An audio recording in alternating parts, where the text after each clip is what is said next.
réputation. Non, je veux qu'il s'assoie.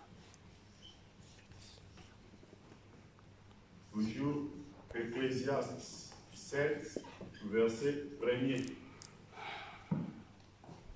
Et dimanche passé, on a fait la continuité de notre enseignement parce que dimanche coulé, on avait parlé sur le premier miracle de Jésus. On a parlé que Jésus avait changé l'eau à vin. Et dimanche passé, on a parlé que si Jésus avait donné du vin, et le diable aussi, il est imitateur. Il donne aussi le vin. C'est pour cela, notre thème de dimanche passé, c'était le vin de la grande prostituée. Et aujourd'hui, nous voulons parler sur la mère des prostituées. C'est la mère comme une maman. Des, c'est avec plus, c'est-à-dire, il y a beaucoup de prostituées. Parce que là, on a parlé à un seul prostitué. Mais aujourd'hui, on va parler, parce que la seule prostituée là, c'est elle qui est la mère. Et on va parler sur la mère des prostituées. Beaucoup de prostituées.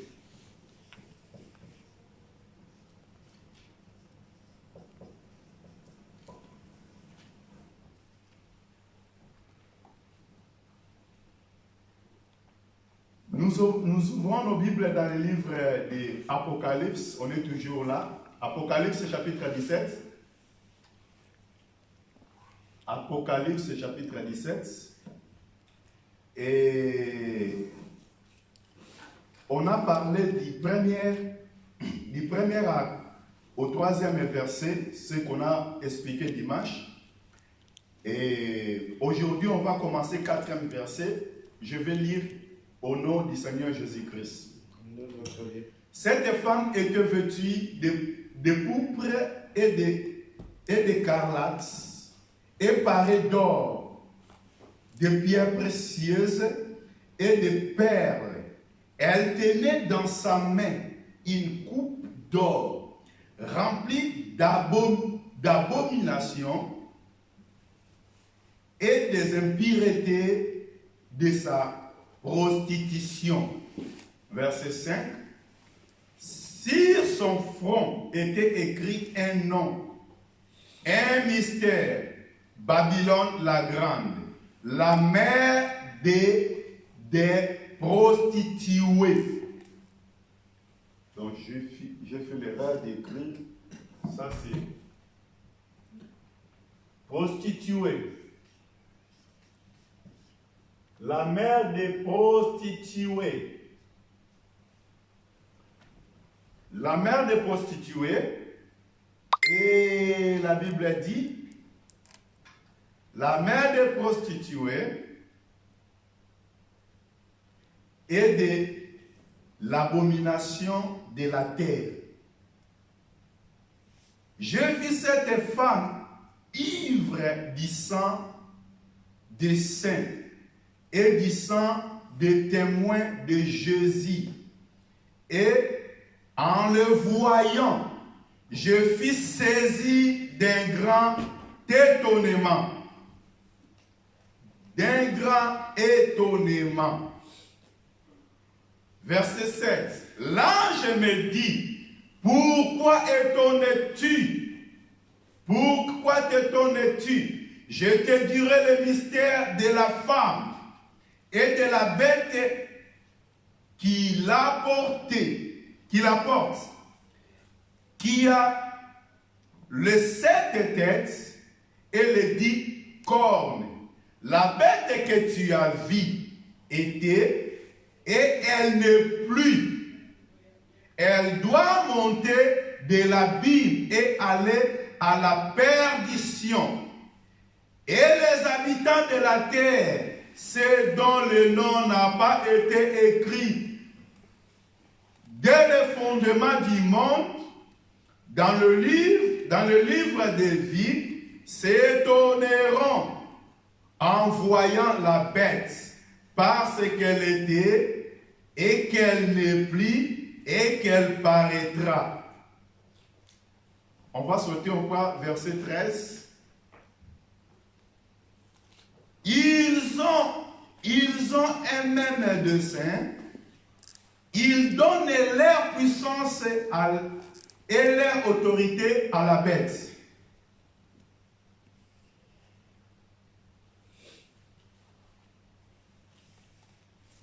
Que le Seigneur ajoute l'explication à la lecture de sa parole.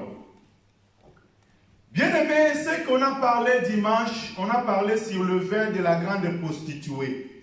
On a expliqué la grande prostituée, c'est qui. On a expliqué aussi qui est la bête.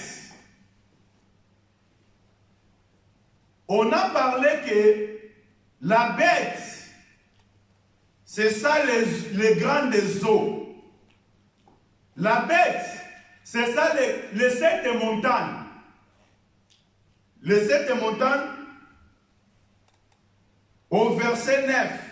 Parce qu'au verset 9, la Bible a dit, c'est ici l'intelligence qui a de la sagesse. Les 7 têtes, sont 7 montagnes sur lesquelles la femme est assise.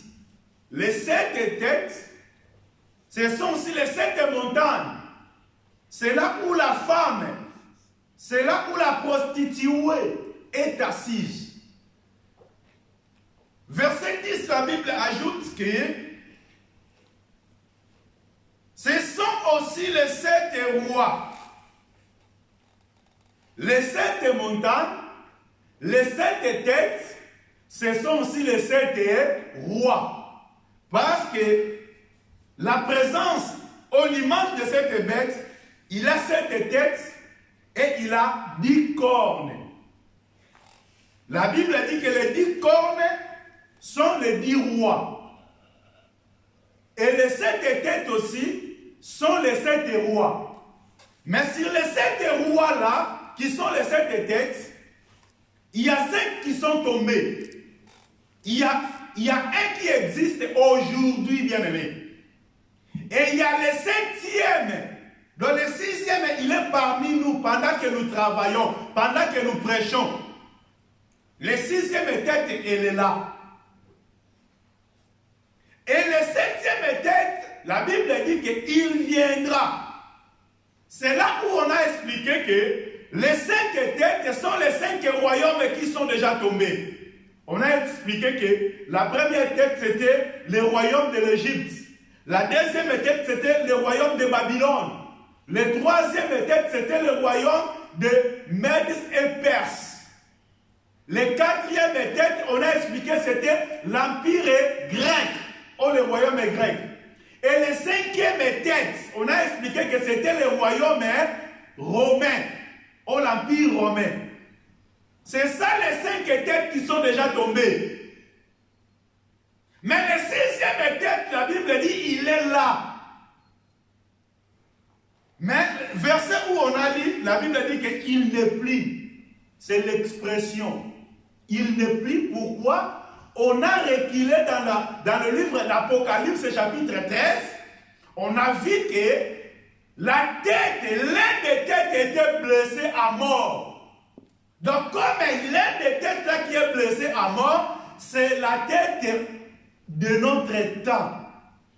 Pendant notre temps, c'est le temps où une tête a été blessée. Mais cette tête a été blessée où? Ou quand? Cette tête a été blessée au Golgotha. Parce que la promesse était que quand l'homme a péché dans le jardin d'Éden, Dieu a prédit des choses qui vont venir. Il a dit à l'homme, à cause de toi, la terre produira les épis. Et il a dit à la femme, tu vas mettre au monde avec le douleur. Mais ta postérité écrasera la tête du serpent. Vous voyez? Sur la croix de Golgotha, c'est là où la tête du serpent a été écrasée. C'est là où la tête de la bête qu'on est en train de parler a été écrasée, blessée à mort. C'est le temps que nous traversons.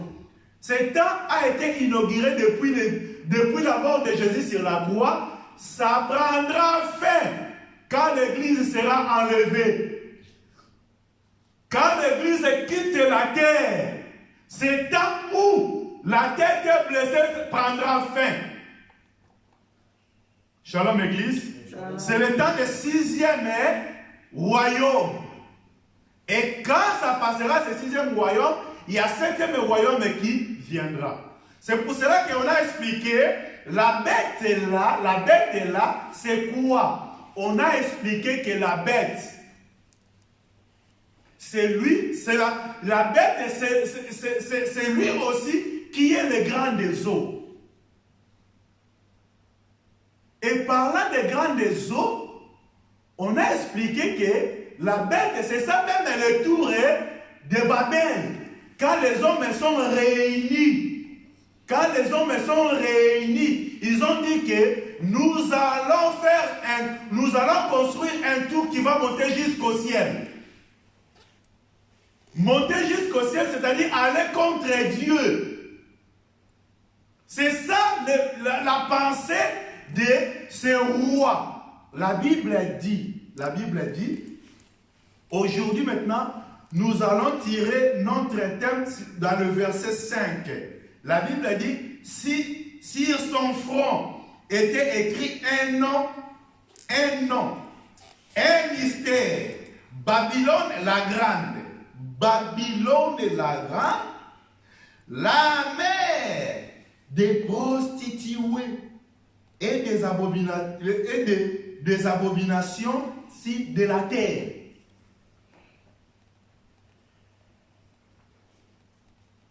La mère des prostituées. C'est pour cela que la Bible a dit, telle les mères, telle les filles. Donc si la mère, elle est prostituée, ses filles aussi, si la mère est prostituée, ses filles aussi sont des prostituées. C'est pour cela qu'on a mis ces prostituées en pluriel. Ce n'est pas nous, c'est les Écritures qui a dit. Shalom Église. Shalom. C'est-à-dire, quand on parle de bêtes, nous voulons parler que toutes les organisations de ce monde, quand les hommes sont réunis sans l'Esprit de Dieu, c'est ça la bête. Aujourd'hui aussi, même dans l'Église, quand les hommes sont réunis, par des statuts humains, par des alliances humaines, c'est ça des prostituées, c'est ça des petits bêtes. Parce qu'on a expliqué aussi dans le livre de 1 Corinthiens 15. Frère Paul, il a parlé qu'en Éphèse, il a lutté contre les bêtes. Mais quels sont ces bêtes? C'était des hommes. Mais quels sont des hommes qui s'opposaient à la parole du Seigneur? Que le Seigneur nous bénisse. Amen. Mais nous allons voir cette femme. La Bible a dit que verset 4. Cette femme était vêtue de pourpre et de carlantes. De pourpre et de carlantes et parée d'or. C'est-à-dire, quand il se parait de l'or. Son aspect était l'aspect de l'or. Mais quand on parle de l'aspect de l'or, c'est quoi? Quand on parle de pourpre, c'est quoi?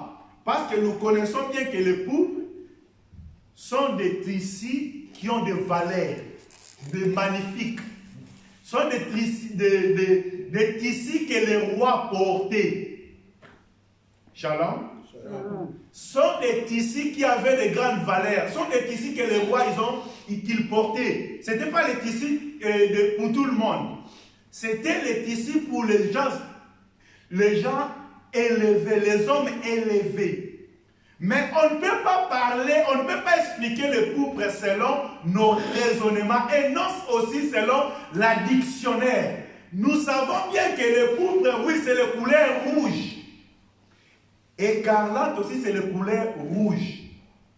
Cramoisi aussi, c'est la couleur rouge. Mais avec les Écritures, qu'est-ce que la Bible dit de pourpre? Parce que la Bible dit que cette femme était vêtue de pourpre. Était vêtue de pourpre. C'est quoi vêtue de pourpre?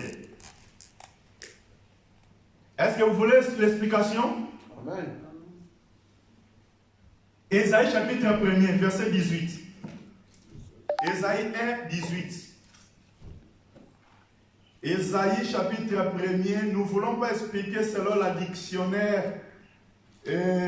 Nous respectons les gens qui expliquent, qui donnent de l'explication selon le dictionnaire. Ce n'est pas mauvais. Mais nous voulons rester dans les Écritures. Qu'est-ce que les Écritures a dit par rapport à pauvre?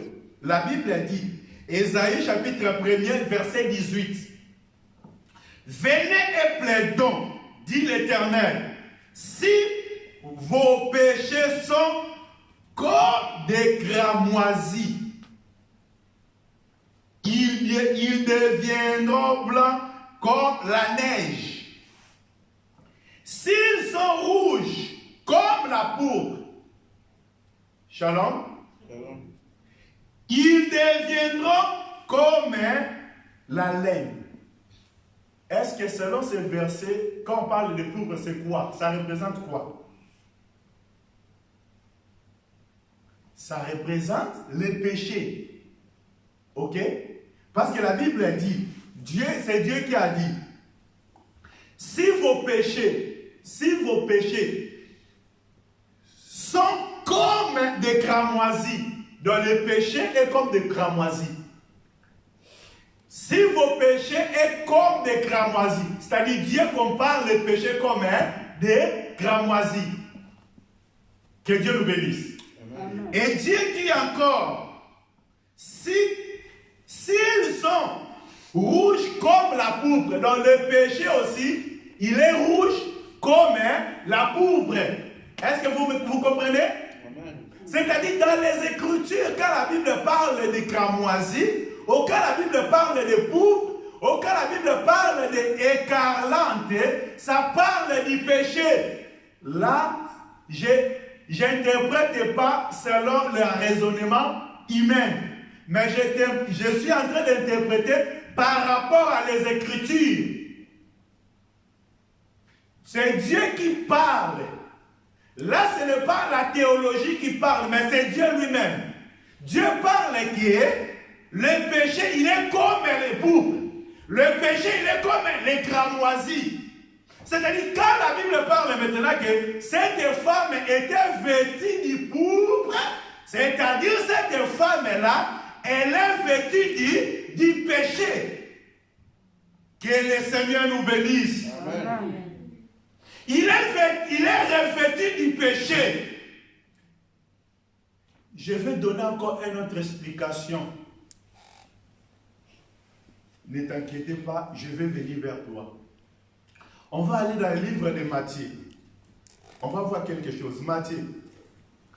Matthieu chapitre combien? Chapitre 27. Matthieu chapitre 27. Matthieu chapitre 27. On prend 28e verset. Nous commençons pour la meilleure compréhension, commençons au verset 27. Les soldats du gouverneur conduirent Jésus dans le prétoire et ils s'assemblaient autour de lui toute la cohorte. Il est ôté ses vêtements. Il lui ôtait ses vêtements. Et les couvrir des manteaux écarlantes. Shalom. Shalom. Dans le livre d'Apocalypse 17, on a vu que c'est la femme qui a été portée du pourpre et qui a été portée aussi des écarlantes. Mais ici, la Bible nous dit maintenant, quand ils ont arrêté Jésus, ils ont amené Jésus devant Pilate. Pilate a cherché à quoi Jésus était accusé. Il a demandé à Jésus, tu es le roi des Juifs? Jésus a dit, oui, tu l'as dit. Mais sur d'autres questions, sur d'autres accusations, Jésus n'a rien répondu. Pilate a dit, je n'ai rien vu à cet homme. C'est là où nous disons que l'homme que Dieu cherchait, les sacrifices que Dieu cherchait, c'était l'homme de Jésus. À l'église aujourd'hui, le seul homme qui doit être élevé parmi nous, bien aimé dans le Seigneur, c'est notre Seigneur Jésus-Christ. Parce que c'est lui qui était juste. Parce que devant Pilate, a vérifié, a cherché à quoi devait condamner Jésus. Mais il n'a rien trouvé. La Bible dit, après avoir vérifié, il a ordonné que Jésus soit battre de verge et il voulait lâcher Jésus. Mais le peuple réclamait que selon notre roi, selon notre loi, cet homme, il s'est fait le fils de Dieu. Or, notre Dieu n'a pas un fils, donc il mérite la mort. C'est-à-dire, la condamnation de Jésus, c'était à deux aspects. Premièrement, c'était parce qu'il disait, il est roi, selon l'accusation, il disait qu'il est roi des Juifs. Et maintenant, pour les Romains, c'était trahison, parce qu'à cette époque-là, le roi des Juifs, c'était Hérode. Mais comme Jésus, il a été accusé selon ses accusateurs, il est le roi des Juifs, c'est-à-dire c'est une trahison pour les Romains aussi, parce que les Romains, ils reconnaissent que Hérode. C'est pour cela, selon les Romains, Jésus était condamné à ça. Et selon les sacrificateurs, que Jésus a été condamné parce qu'il disait qu'il est fils de Dieu. Bien aimé, les Juifs, il avait les notions. Quand quelqu'un dit qu'il est le fils de Dieu, donc il est Dieu. C'est pour cela qu'il a été condamné de ça. Shalom. Shalom. Mais la Bible nous dit, quand Pilate a vérifié, il n'a trouvé rien. Il a dit que je n'ai rien trouvé. Il voulait lâcher Jésus. Pendant ce temps-là, il y avait un homme renommé à cause de sa criminalité. Il voulait lâcher cet homme-là. Cet homme-là s'est nommé Barabbas. Pilate, dans son idée de lâcher Jésus, il a dit, bon, je vais comparer entre Jésus et Barnabas, qui le peuple devait choisir. Mais Pilate a fait l'erreur, bien-aimé. Vous savez l'erreur que Pilate a fait? Parce que dans la loi de Dieu, la Bible dit comme ça. Si tu présentes une offrande devant Dieu pour le sacrifice, si tu présentes une offrande qui est pire, un animal qui est pire, et l'autre animal qui est impur, tu présentes devant Dieu, les deux animaux deviennent pires. C'est-à-dire, comme Jésus était pire, il a été présenté avec quelque animal qui était impur. La purification de Jésus est passée sur Pilate. C'est pour cela que Pilate a été relâché. Pourquoi? Parce que Dieu, quand il regardait, il voyait maintenant que la purification de Jésus est passée dans la vie de Pilate. De Barnabas. Shalom. Shalom. C'est pour cela que Barnabas était les signes de l'œuvre de Jésus. Quand Barnabas il va sortir devant, les gens vont dire, mais toi tu es criminel, tu avais tué. Tout le monde connaît que tu avais tué. Mais Barnabas il a dit, ce n'est pas moi. Il y a quelqu'un qui a pris ma place. Shalom. Shalom. Il y a quelqu'un qui a pris ma place. C'est pour cela que tu ne peux plus me condamner. Parce que je suis justifié. Parce que je suis justifié. On va changer le micro. Mais Barnabas, tu peux pas Barnabas parce que toi tu as tué. Barnabas a dit non, ce n'est pas moi. Aujourd'hui, il y a quelqu'un qui a accepté de prendre ma place. Ok? La raison pour laquelle, quand Pilate a lâché Jésus pour être crucifié ou condamné, la première des choses, les soldats, ils ont enlevé les vêtements de Jésus. Est-ce que vous comprenez? Ils ont enlevé les vêtements de Jésus. Quel est ce vêtement? C'est la vie de Jésus, la sanctification de Jésus. Ils ont enlevé ça. Je sais si quelqu'un me comprend.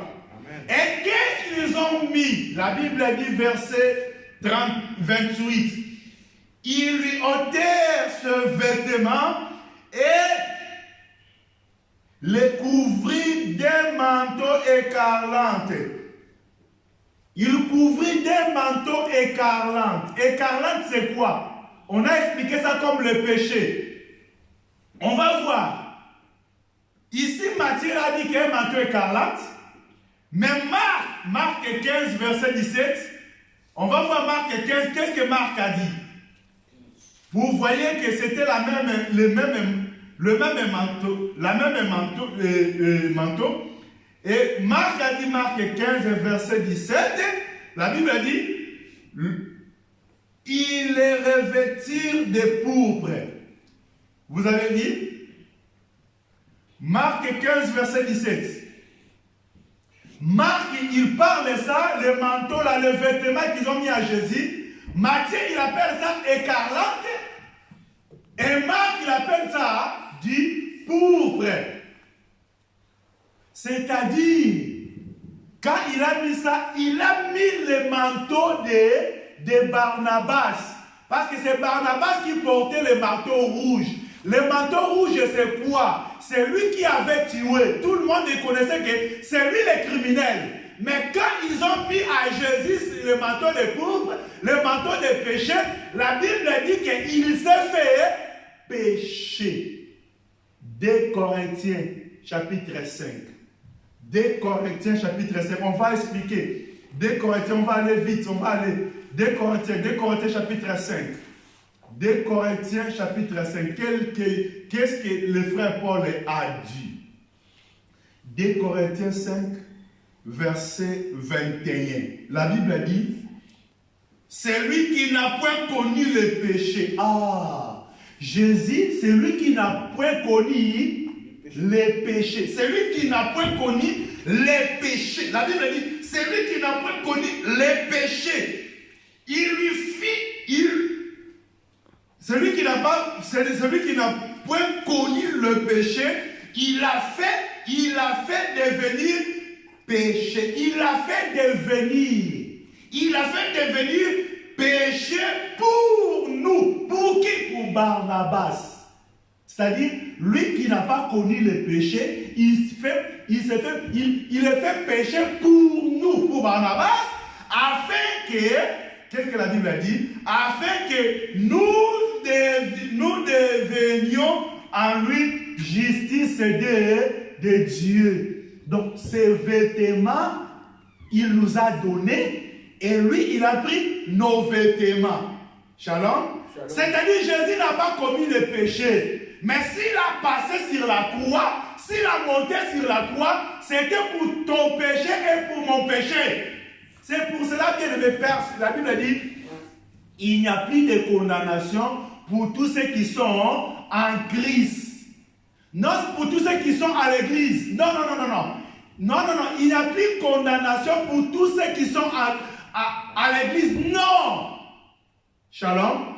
Mais pour tous ceux qui sont en Christ, parce qu'aujourd'hui, il y a beaucoup, il y a trop des erreurs.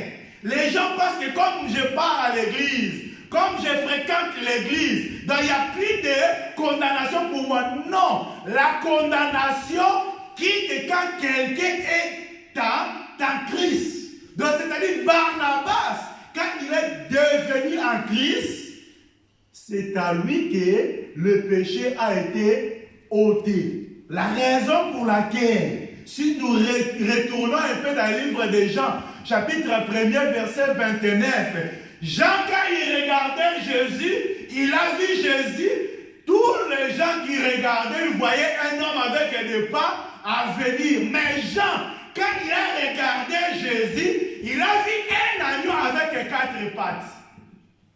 Shalom. Shalom. Shalom. Shalom. Un prophète ne voit pas comme tout le monde. Un homme de Dieu ne peut pas voir comme tout le monde. Si tu restes de voir comme tout le monde, il faut arrêter. Assis-toi dans les bancs. Shalom. Shalom. Jean a vu différemment. Quand Jean a regardé, il a vu un agneau qui venait avec les 4 pattes. C'est pour cela qu'il a présenté. Voici l'agneau qui ôte les péchés. Non, voici l'homme qui est venu ôter les péchés. Non, mais voici l'agneau. Quand il présentait l'agneau, il présentait l'année de grâce. Mais attention, quand Dieu se présente comme la grâce, ne veut pas dire que le châtiment n'est plus là. Il est là, mais il a gardé ça derrière. Shalom.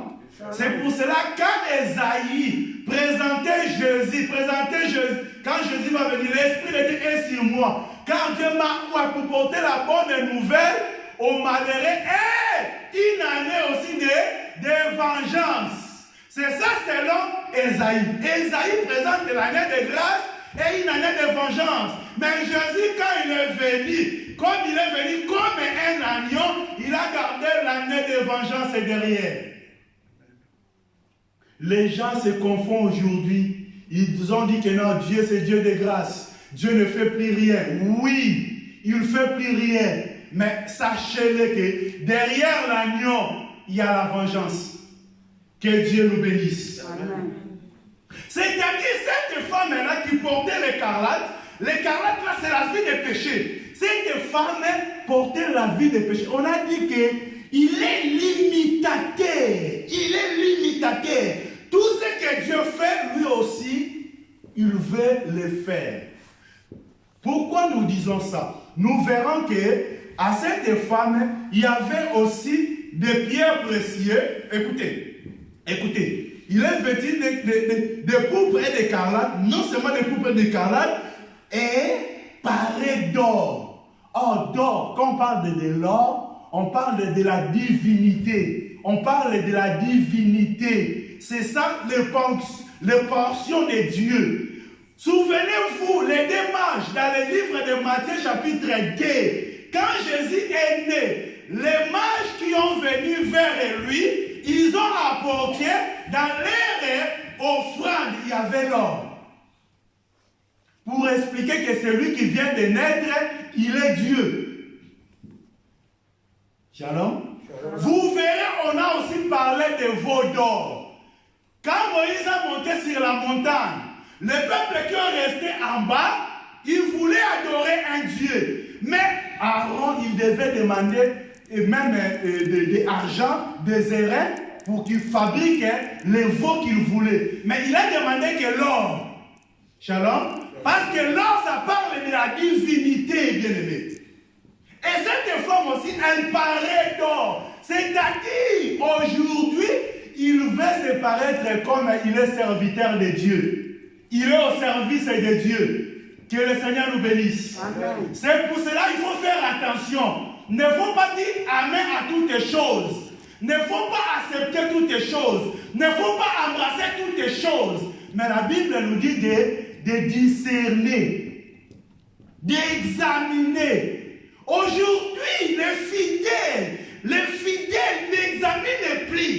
Mais j'ai vu, quand Paul est arrivé dans l'église, dans Paul est arrivé à Bérée, les frères de Bérée, la Bible dit qu'ils aimaient la parole de Dieu. Ils aimaient, oui, ils venaient à écouter. Ils n'ont pas arrêté seulement à écouter, mais ils examinaient de savoir tout ce qu'ils étaient dit, si était exact. Mais ce n'est plus le problème, ce n'est plus le problème du peuple de Dieu aujourd'hui. Sois béni, amen. On va te mettre à l'huile, amen. On va aller à gauche, amen. Criez 7 fois, amen. Amen, amen, amen, amen. Criez Jésus est bon, Jésus est bon. Non, ce n'est pas ça. Tu peux crier que Jésus est bon, mais dans ton cœur, si la parole n'est pas là, toutes tes déclarations que tu fais, c'est néant. Les hommes veulent seulement écouter des choses qui fait plaisir dans ses oreilles. Gracias, tu quittes là-bas. Gracias, va là-bas. Oui. Que Dieu nous bénisse. Amen. Mais la Bible dit qu'elle avait encore, à part l'or, elle avait aussi apparu des pierres précieuses et des perles. Il avait des pierres précieuses et des perles. Mais c'est quoi des pierres précieuses? C'est quoi des perles? Donc ça dit qu'on parle de pierres précieuses parce que on lit verset 18. Apocalypse 17, verset 18. La Bible dit, et la femme que tu as vue, ok? Et la femme que tu as vue, c'est la grande ville. C'est la grande ville qui a la royauté sur les rois de la terre. Cette femme qu'on est en train de parler, la mère de la prostituée là, c'est elle qui est la grande ville. C'est elle qui est la grande ville. Elle est la grande ville. Et c'est elle aussi qui donne les royautés sur les rois de la terre. Donc c'est lui qui a la puissance de donner sur les rois. On a expliqué ça. Jésus quand est venu, la Bible dit que diable l'a amené sur un grand sur la sommet de la montagne. Il a montré tous les royaumes de ce monde. Il a dit, si tu prosternes devant moi, je te donnerai. Parce qu'à moi a été donné. Vous voyez? C'est-à-dire, si cette femme elle donne la puissance, donc derrière cette femme, il y a quelqu'un. Ok? Qui donne la puissance sur les rois de la terre. Mais si cette femme, c'est une ville. Mais pourquoi elle est ville? J'ai dit toujours qu'il est imitateur. Il est imitateur. On va voir. Il est imitateur. On va voir sur les villes. On va voir sur les villes. Quel verset qu'on va prendre? Apocalypse chapitre 21. Apocalypse chapitre 21. Quel verset qu'on va prendre pour parler de cette ville? Il est imitateur. Écoutez, on va commencer à verset 18. Apocalypse 21. On commence à verset 18. La Bible dit, la muraille était construite. Il était construite. Ok? La muraille était construite. La muraille de quoi? D'une ville. Était construite en jaspe. Jaspe, c'est une pierre. En jaspe. Et la ville était d'or pur, semblable à des vers purs. Écoutez, verset 19. Les fondements de la muraille de la ville étaient ornés de pierres précieuses. Les fondements de la ville, de la muraille des villes étaient ornements de pierres précieuses. Parce que là, la Bible dit que cette femme, elle a aussi des pierres précieuses. Elle a vêtu de pierres précieuses. Et ici, la Bible nous dit aussi que le fondement de la muraille de la ville était orné de pierres précieuses. Et toute espèce a des pierres précieuses de toute espèce. Le premier fondement était le jaspe, le deuxième saphir, le troisième. Tu lis là-bas. Je vais sauter, je ne vais pas tout lire. Je vais prendre maintenant, à part de jaspe, et on va parler d'autre chose sur les portes. Ah, on prend verset 12. Verset 21, pardon. Les 12 portes étaient 12 perles. Vous voyez, les Écritures nous montrent que quand on parle de pierre, on parle de fondements. Quand on parle de perles, on parle de portes. Ok? Que Dieu nous bénisse. C'est-à-dire, quand la Bible nous parle que cette femme était ornée, était vêtue de pierres précieuses, là, la Bible nous parle des fondements de cette femme. Quand la Bible parle qu'elle avait aussi les perles, là, la Bible nous parle des portes de cette femme. C'est-à-dire, pour entrer dans la ville, il faut avoir une porte. Ok? C'est-à-dire, cette femme-là, parce que là, ce qu'on vient de lire, c'est la ville de Dieu. Je dis qu'il est imitateur. Il est imitateur. Tout ce que Dieu a fait, si Dieu a fait une ville, lui aussi, elle construit une ville. Si Dieu a mis des fondations, lui aussi, il met des fondations. Si Dieu a mis des portes, lui aussi, il met des portes. Ah, je ne sais pas si le peuple il comprend bien. Il est imitateur. Tout ce que Dieu fait, lui aussi, il est là pour faire.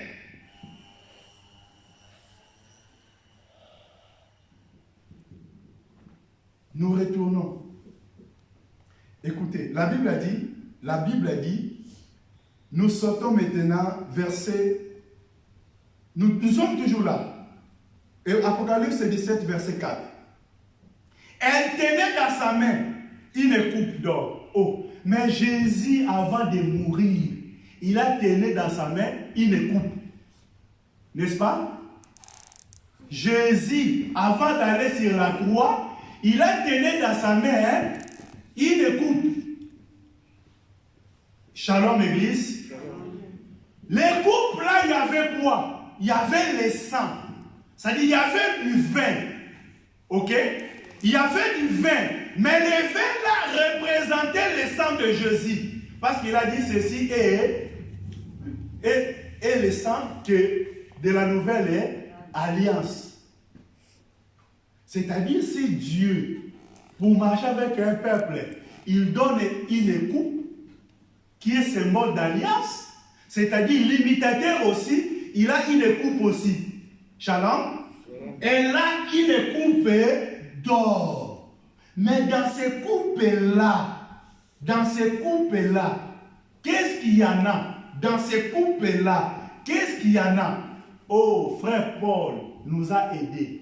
Il a dit que dans une maison, il n'y a pas seulement les vases ordinaires, mais il y a aussi des vases d'or. Oh, il y a aussi des vases d'honneur. C'est-à-dire ici, il a dit qu'il y a des vases ordinaires, il y a des vases d'honneur, c'est-à-dire il y a des vases d'or, il y a des vases pour servir normalement. Il y a des vases pour les rois, il y a des vases pour tout le monde. Est-ce que nous comprenons?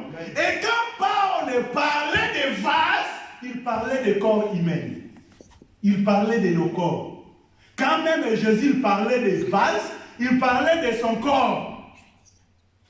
La raison pour laquelle Dieu, il voulait parler du peuple Israël, mais il envoie Jérémie, il a dit Jérémie descend, allez faire un potier. Oh mais Jérémie, mais Zambé, toi tu veux parler au peuple ou toi tu veux parler du potier? Oui, c'est la parole du Seigneur. Jérémie, il a descendu. Quand Jérémie il a descendu, il a dit, qu'est-ce que tu vois, Jérémie? Il a dit, je vois un potier qui prend entre ses mains l'argile. Il a commencé à fabriquer le vase qu'il voulait, mais ce vase ne correspondait pas à sa volonté.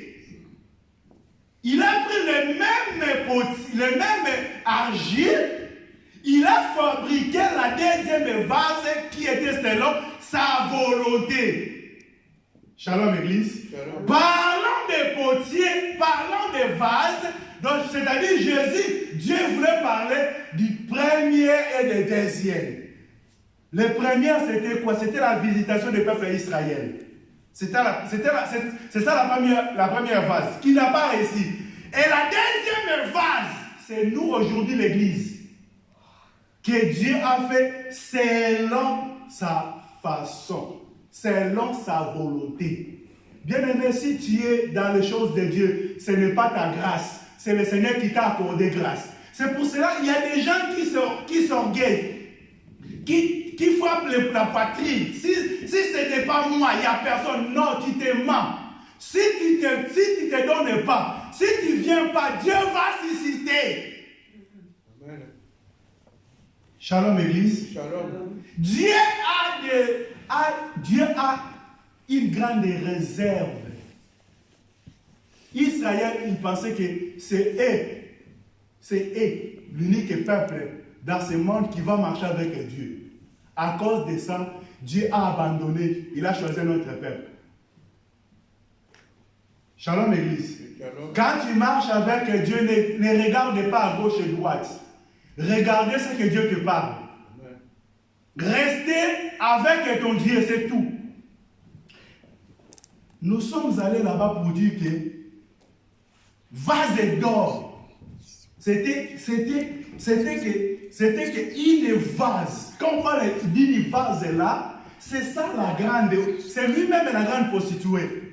Elle s'explique avec l'instrument qu'il va utiliser, comme Dieu a utilisé une vase. Le vase que Dieu a utilisé, l'unique vase bien-aimé, c'était l'homme de Jésus-Christ. Shalom Église. Shalom. J'ai lu dans la Bible, dans le livre de 2 Rois 4, il y a une femme qui avait une dette. Les dettes là, ce n'est pas lui qui a pris ça, mais son mari qui a pris cette dette, qui a laissé cette dette là. Mais cette femme, il avait des fils. Et le propriétaire, le créancier, il est venu, il a dit, si tu ne payes pas ma dette, je prendrai tes fils. Ok? Si tu ne payes pas ma dette, je vais prendre tes fils, pardon.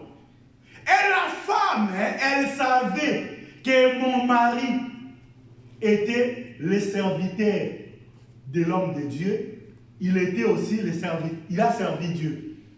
Cette femme, elle ne s'est pas dérangée. Elle est allée vers l'homme de Dieu. Il a dit, l'homme de Dieu, mon mari a laissé une dette. Et le créancier est venu pour prendre mes enfants. Shalom. L'homme de Dieu a demandé, qu'est-ce que tu as dans ta maison? Oh, mais l'homme de Dieu, moi j'ai une dette. J'ai une dette. J'ai besoin de payer cette dette.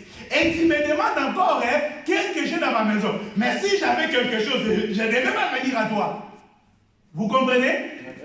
Si j'avais quelque chose dans ma maison, je ne devais pas venir à toi. Mais l'homme de Dieu demande, qu'est-ce que tu as dans ta maison? Shalom bien-aimé. Il y a des fois, nous ignorons les dons que Dieu nous donne, des capacités que Dieu nous donne. Bien-aimé dans le Seigneur, si Dieu t'a appelé parce qu'il a mis quelque chose dans ta vie, si Dieu sait que tu n'as rien dans ta vie, il ne va pas t'appeler. Nous tous, nous sommes appelés pour servir le Seigneur. Mais attention, ce n'est pas tout le monde qui sont appelés seulement pour monter ici. Parce qu'aujourd'hui, les gens pensent que pour servir le Seigneur, il faut que je monte seulement au-delà de la chair. Non, bien-aimés, nous tous, nous sommes appelés au service du Seigneur. Quand Dieu appelle tout le monde, il nous donne des dons. On a des dons. Chacun de nous a un talent que Dieu a mis en lui. Et sachez-le que le jour que le Seigneur viendra, te demandera la compte des talents qu'il t'a donnés. Que le Seigneur nous bénisse. Amen. Que le Seigneur nous bénisse. Amen. Chacun de nous, on a des talents que Dieu a mis en nous. L'homme de Dieu demande, qu'est-ce que tu as dans ta maison? Ta maison, c'est ta vie. Ton corps, là, c'est une maison. La Bible dit que notre corps, c'est le temple. C'est la maison de Dieu. C'est le temple du Saint-Esprit. Ta maison, bien aimé, tu as quelque chose que Dieu a mis à toi. Ces choses-là, Dieu attend qu'elles soient en œuvre dans son œuvre. Dans l'église. L'église a besoin de ta grâce. L'œuvre du Seigneur a besoin de ta grâce. Cette grâce-là, cette grâce-là, ça ne vient pas de toi. Toutes nos capacités, la Bible dit, viennent du Seigneur. Que le Seigneur nous bénisse. Qu'est-ce que tu as dans ta maison? Il a dit oui. Ah, je me souviens. J'ai qu'une seule bouteille. Ah, une seule vase dans ma maison. Une seule, pas deux. Si c'était deux, Dieu devait se contredire dans les Écritures. Mais il n'y avait qu'une seule vase. Il a dit que cette vase à quoi? Est remplie de l'huile. Cette vase, il n'était pas moitié de l'huile. Cette vase n'était pas moitié de l'huile, mais cette vase était remplie de l'huile. Il a dit, ah, c'est bon. Comme tu as l'huile, c'est fini. Mais il faut qu'il soit qu'il. La raison pour laquelle, quand Pilate a vérifié sur la terre, quand il a vérifié, il a dit qu'il ne sait le vase. Il a dit, voici l'homme. Le vrai homme sur la terre, c'est l'homme de Jésus-Christ. Bien-aimé, qui était une vase remplie de Dieu. La raison pour laquelle, Luc chapitre 4, verset 16 à descendant, il a dit que l'Esprit du Seigneur est sur moi. Qu'est-ce qui est sur moi? C'est l'Esprit du Seigneur. C'est ça l'huile. C'est lui qui était vase rempli. Depuis la création. La seule vase qui était remplie, c'est notre Seigneur Jésus. C'est dans le corps du Seigneur Jésus-Christ que l'huile, qu'on parle de l'Esprit, que l'huile là a été remplie. Quand je parle de cette maison, la personne qui a laissé d'être, c'est notre Père Adam. Tout homme qui est né d'Adam, il est dans cette dette. Depuis que Adam a tombé, l'homme est parti comme l'esclave. L'esclave de quoi? L'esclave du péché. C'est pour cela que Jésus, s'il était né comme nous tous, il ne devait pas nous racheter, il ne devait pas nous racheter, mais il devait être né différemment à tous les hommes. Allez, il a dit vas-y, va chez le voisin, demandez les vases vides. Demandez les vases vides. Ils ont demandé les vases vides. Ils ont demandé. Ah, les voisins, c'était qui? Les voisins, c'était nous les Congolais, nous les Angolais, nous les Français, nous les Portugais, nous les Sénégalais. Nous tous, on était des voisins où Dieu est allé, où la femme est allée chercher. Chercher quoi? Des vases. Aujourd'hui, moi aussi, je suis une vase. Toi aussi, tu es une vase. Mais quand ce vase est rentré dans la maison, il a dit qu'il faut fermer la porte. Quand il a fermé la porte, il a commencé, il a pris une seule vase qui était rempli. Il a commencé à remplir tous les vases. La Bible dit que tous les vases étaient remplis, mais l'huile ne s'arrêtait pas. Il a rempli jusqu'à dernière vase. Oh, que le Seigneur merci. Jusqu'à dernière vase. Quand la dernière vase est remplie, l'huile s'arrêta. Nous disons que si le Seigneur tarde jusqu'à aujourd'hui, il attend les dernières vases. Quand la dernière personne va écouter l'évangile, il va avoir le sceau de l'esprit. C'est par là que la mission va terminer et nous allons aller. Que le Seigneur nous bénisse. Amen. Nous retournons ici. Nous retournons ici.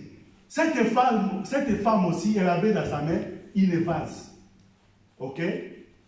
Une vase. Je vais expliquer ce vase-là. Mais ces vases-là, c'est l'un des têtes aussi. Cette vase, c'est l'un des têtes. Aujourd'hui, cette tête-là, elle est frappée à mort. Ok? Le vase est là, qui est rempli, qui était dans la main de cette femme, elle est frappée à mort. Mais qu'est-ce que la Bible dit? Dans cette vase, il y avait quoi? Cette vase était remplie d'abominations. Cette vase était remplie d'abominations. Je vais courir un peu parce que le temps nous échappe. Cette vase était remplie d'abominations et des impuretés de sa prostitution. Pour expliquer, je vais courir un peu vite. On va prendre le livre de 2 Corinthiens chapitre 11. On va s'arrêter là-bas. 2 Corinthiens chapitre 11. On va lire des premiers versets jusqu'à 14e verset. Va lire ça dans la maison. Mais si je vais prendre de ça et là, je ne vais prendre pas tous les versets, je vais sauter. Mais à la maison, on va lire bien ces versets. Mais là, jusqu'à 15, pardon, des premiers versets jusqu'à 15. Mais ici, on va prendre que 3e verset, je vais lire. Toutefois, je commence à premier verset. Oh, si vous pouviez supporter de ma part un peu de folie, mais oui, supportez-moi. Si vous pouvez supporter un peu de folie sur moi, supportez-moi. Verset 2. Car je suis jaloux de vous, d'une jalousie de Dieu. Parce que je vous ai fiancé à un seul époux pour vous présenter à Christ comme une vierge pure, pas une vierge avec pureté. Parce que la vase de la femme prostituée, c'est une vase qui est remplie de pureté et de prostitution. Mais ici, Paul, il a bien souligné, il veut nous présenter comme une vierge pure. C'est-à-dire, si nous devons être purs, nous devons être aussi utilisés par une vierge, par une coupe qui est pure. Est-ce que vous me comprenez? Amen. Or, le couple qui est pure, c'est l'homme de Jésus-Christ. C'est pour cela dans l'église, personne ne peut être élevé. L'homme ne peut pas être élevé dans une église. La seule personne qui est digne d'adoration, qui est digne d'être élevée, qui est digne de tout, c'est notre Seigneur Jésus-Christ. La Bible ajoute, bien aimé, c'est très important. Toutefois, de même que les serpents séduisit Ève par sa ruse. Vous voyez? Par sa ruse. Donc, il utilise l'intelligence. Mais l'intelligence qui est erronée pour ruiner. J'ai dit ça même à nos enfants. Attention, ce n'est pas tous ceux qui sont dans ce monde. On peut voir qu'il est bien, mais c'est une séduction. Que Dieu nous bénisse. Amen. Avec Inès, j'ai craint que vos pensées ne se corrompent et ne se détournent de la simplicité à l'égard de Christ. Vous voyez? Mission des diables. Mission de la mère de la prostituée. Il a produit des prostituées pour faire quoi? Pour détourner, pour corrompre, pour détourner le peuple à l'égard de Christ. Alors, quand on parle à l'égard de Christ, c'est l'enseignement. À l'égard de l'enseignement. Que Dieu nous bénisse. Amen. La mission de la grande prostituée, il veut nous détourner à l'égard de l'enseignement, comme il a fait détourner Ève. Il veut pareillement parmi nous. La Bible dit, verset 4, Car si quelqu'un vient vous prêcher un autre Jésus, là c'est un autre enseignement. Parce que Jésus, on va pas présenter Jésus comme ça. Tout le monde peut déclarer Jésus dans leur bouche. Mais il faut vérifier quel est l'enseignement qu'il porte. Que le Seigneur nous bénisse. Il y a des gens qui passent ici pour enseigner la haine. Pour enseigner des choses qui peuvent semer la haine parmi le peuple de Dieu.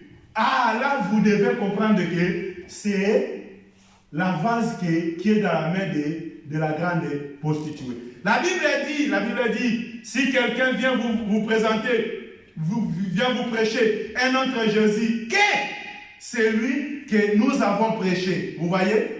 C'est le Jésus, le nom de Jésus, mais au contraire de Jésus que les apôtres ont prêché. C'est-à-dire au contraire de l'enseignement des apôtres.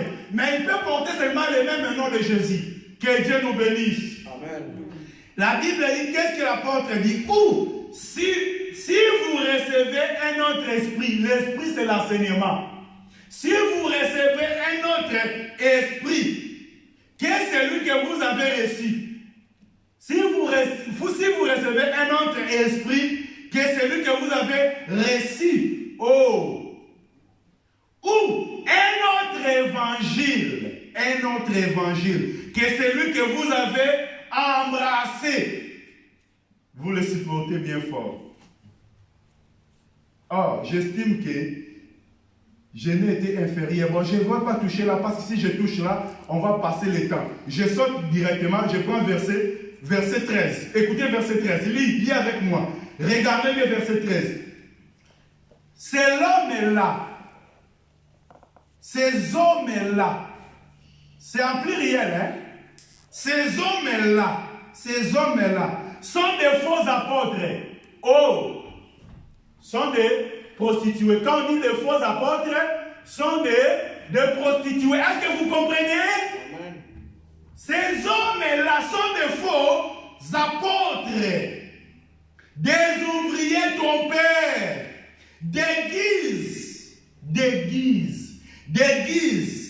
Déguisent en apôtre de Christ. Ces hommes-là, quels sont des hommes? C'est des prostituées en pluriel. Ces hommes-là, c'est les prostituées en pluriel, sont des faux apôtres. Pourquoi sont des faux apôtres? Sont des ouvriers trompeurs, bien-aimés. Aujourd'hui, il y a des paroles qui trompent, Seigneur. Oh Dieu. Déguisés en apôtre de Christ. Verset 14. Et cela n'est pas étonnant. Puisque Satan lui-même se déguise à l'âge des Lumières. Oh Seigneur, sois loué. Oh, ce n'est pas étonnant aujourd'hui si nous voyons que les gens qui prêchent un autre évangile, parce que même leur maître, la mère, c'est la même. La Bible dit qu'elle déguise. Oh, lui-même il déguise. Il déguise à quoi? À l'ange des lumières. C'est-à-dire qu'il donne l'apparence des serviteurs de Dieu. Verset 15. Il n'est donc pas étrange que ces ministres, vous voyez, il n'est pas donc étrange que ces ministres, c'est les ministres de qui? De la grande prostituée, la mère et ses enfants aussi, ces ministres. Bien-aimés, écoutez, ces ministres aussi se déguisent en ministère de justice. Leur fait sera selon leurs œuvres. Que le Seigneur nous bénisse. Amen. Que le Seigneur nous bénisse. C'est-à-dire aujourd'hui, nous devons faire attention.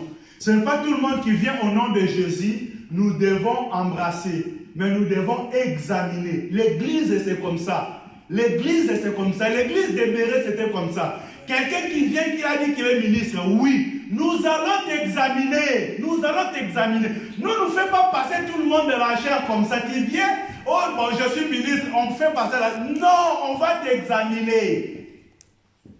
Que le Seigneur nous bénisse. Amen. Nous allons prier pour la parole de Dieu. Nous allons prier pour la parole de Dieu. Priez que le Seigneur t'élimine les yeux de ton cœur, afin que tu discernes, afin que tu commences à discerner. Ce n'est pas d'embrasser tout, mais discerner pour choisir, pour faire part, de choisir ce qui est juste, ce qui est Dieu, ce qui est de Dieu et ce qui n'est pas de Dieu. Dans la même champ, il y a des blés et il y a des livrés aussi. Le même champ, il y a des blés, il y a des livrés aussi. Ce qui est important, nous devons discerner. Nous prions le Seigneur. Priez